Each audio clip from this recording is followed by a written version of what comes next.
young youth, bring them together and organize them. Great things can be done by great sacrifices only. No selfishness, no name, no fame, yours or mine, nor my master's even. Work the idea, the plan, my youth, my brave, good, noble souls. To the wheel, put your shoulders. Stop not to look back for any name or fame or any such nonsense. Throw yourself overboard and work on it.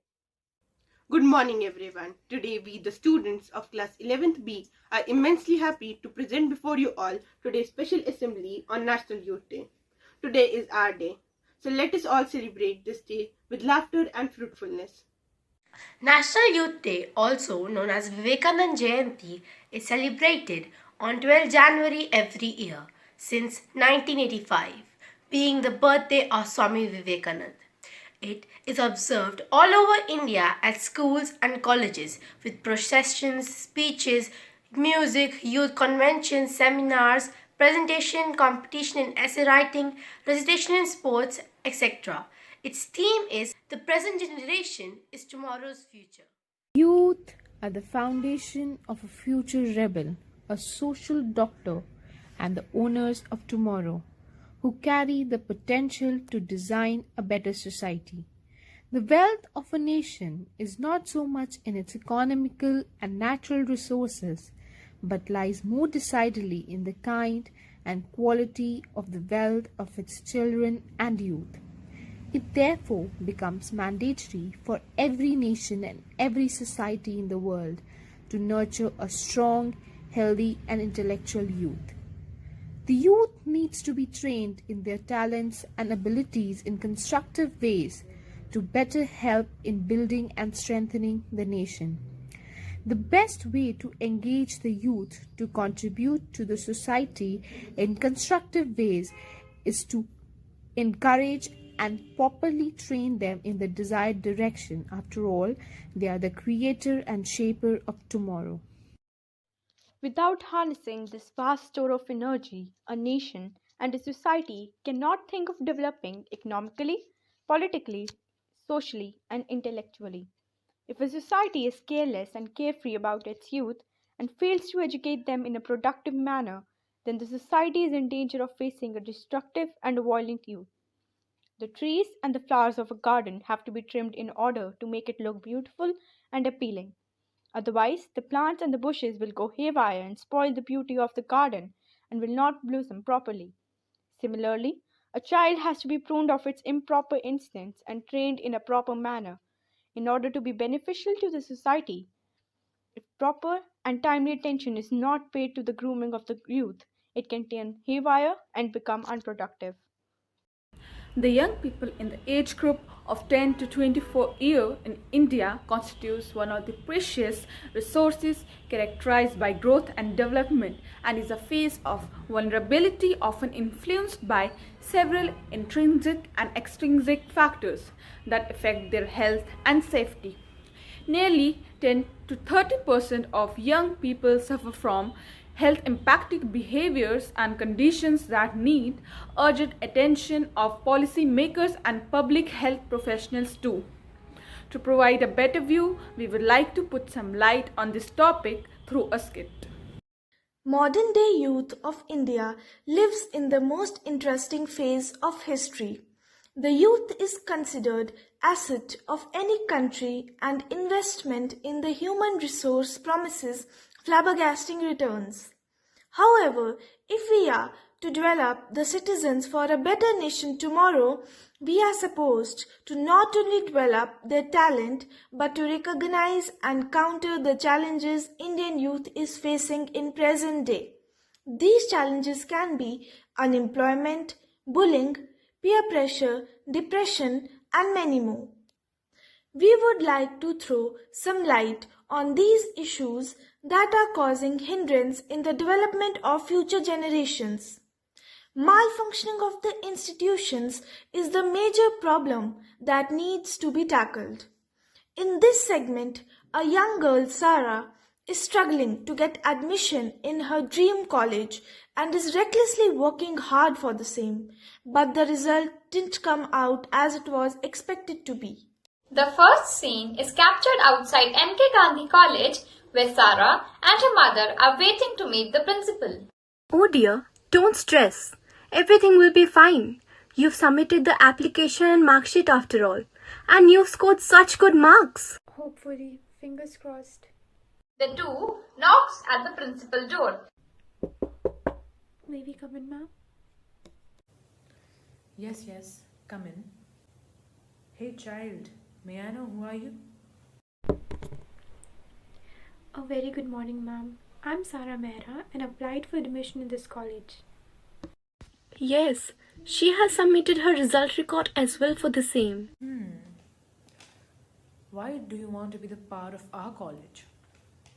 Looking at your result, I think you could have got admission in any of the colleges. Ma'am, I always wanted to be the part of this institution. I've heard a lot about it.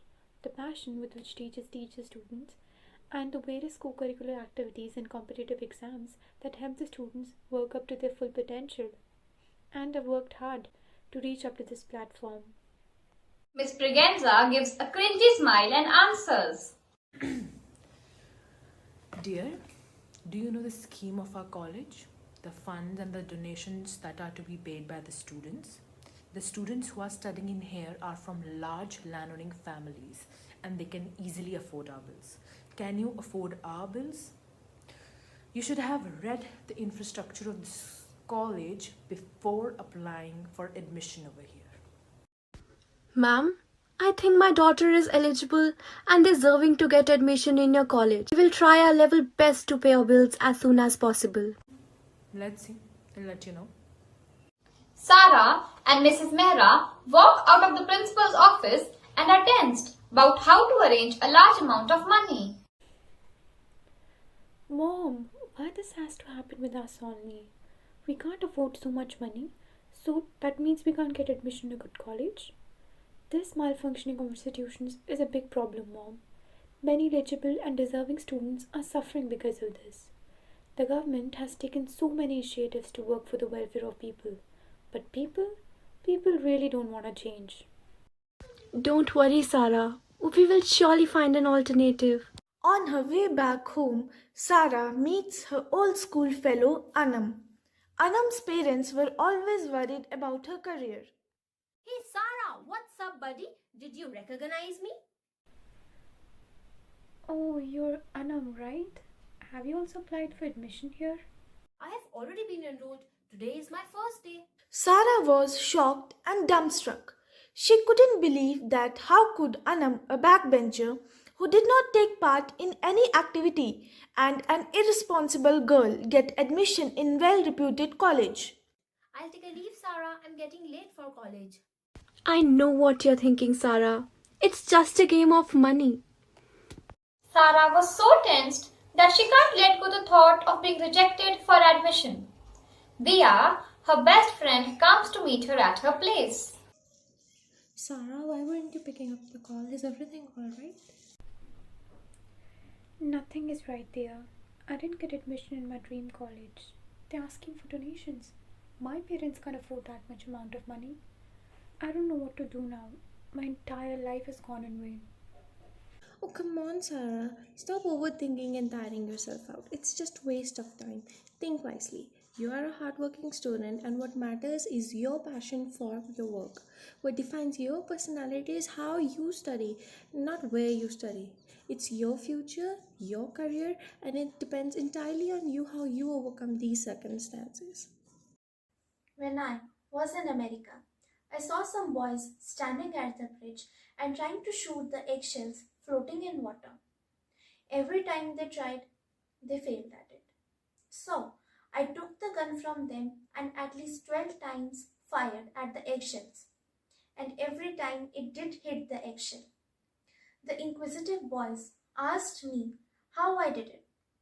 I replied, whatever you are doing, your mind should only focus on that. If you are shooting, then your only focus should be on the target. And if you are learning a lesson, then your only focus should be on the lesson. We have a vision for tomorrow. Just believe, just believe. We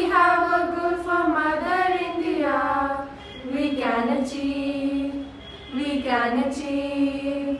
You and me will do our part. Stand together, heart to heart. We are going to show the world what India can be. We can achieve. We can achieve. We youth are responsible for what we are, and whatever we wish ourselves to be, we have the power to make ourselves. We have to know how to act because it is what will follow whatever you wish to be. Our thoughts themselves are enough to revolutionize us as well as the future of people around us. So take risk in your life, and if you win, you may lead it. But even if you lose, you get to guide. Nothing which can help the society makes you weak. As Swami Vivekananda once said, my faith is in the younger generation, the modern generation. They will work hard and work out the whole problem like lions. He believed that we, the youth, will add to the development of our society as our energy and dreams have the potential to sustain the future, and we shall do so. At the end, we, the students of class 11B, wish you all a very happy as well as a healthy National Youth Day. Stay home, stay safe.